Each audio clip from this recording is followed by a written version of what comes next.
Yes 70 शब्द प्रति minute गति का डिक्टेशन कोड से संबंधित डिक्टेशन है। अपीलार्थी केवल कृष्ण के लिए यह कहा गया है कि वह उन प्याज की बोरियों के अलावा पोस्त बोरियां और अफीम की बोरियों का स्वामी था। अभियोजन साक्षी रामशंकर प्रसाद अधीक्षक ने मामले का अन्वेषण अभियोजन साक्षी 5 नंदलाल राय निरीक्षक को सौंप रखा था। अन्वेषण के अनुक्रम में अपीलार्थी दलविंद्र सिंह और कृष्ण उसे ग्राम गोगट मध्य प्रदेश में के 2 कमरों में ले गए और उन 2 कमरों की तलाशी लेने पर पोस्त डोडों की पीसने की कुछ मशीनरी बाट और माप कुछ बोरियां और प्लास्टिक या रेक्सिन की बोरियां पाई गईं। यद्यपि केवल कृष्ण ने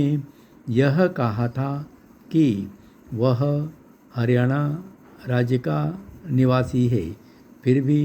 वह झालावाड़ में एक आवासीय कमरे में रहता हुआ पाया गया और ऐसे कमरे की अन्वेषण के दौरान ही तलाशी की गई थी। केवल कृष्ण ने अभियोजन साक्षी 5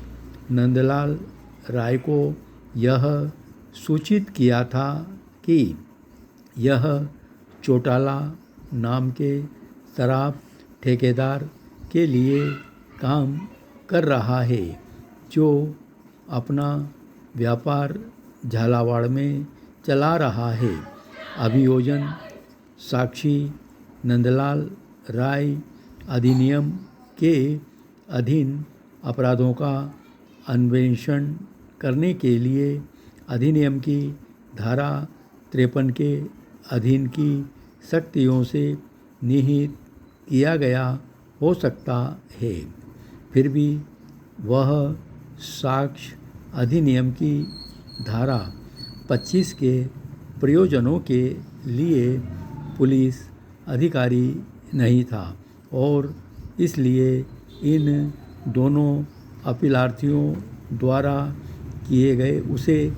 गए प्रकटीकरण कथन साक्ष्य में कुछ तथ्यों की ग्राह्यता के रूप में ग्राह्य थे। उसके अलावा चूँकि 2 अपीलार्थियों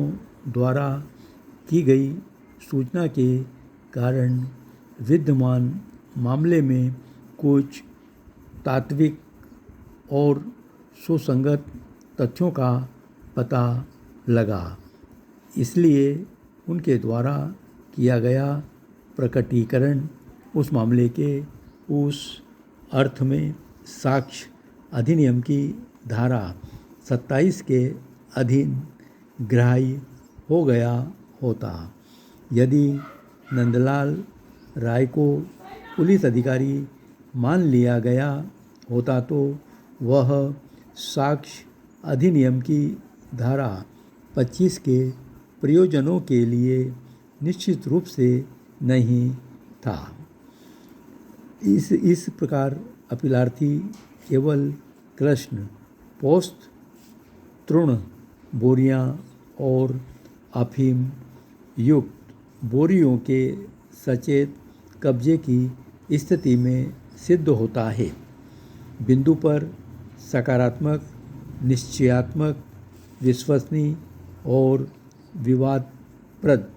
विश्वासप्रद अभियोजन साक्ष्य को ध्यान में रखते हुए उसके इस प्रतिरक्षा अभिवाक की वह ट्रक में एक आकस्मिक यात्री था में बिल्कुल ही गुणागुण नहीं है और विद्वान विचारण न्यायाधीश के द्वारा ठीक ही नामंजूर किया गया है।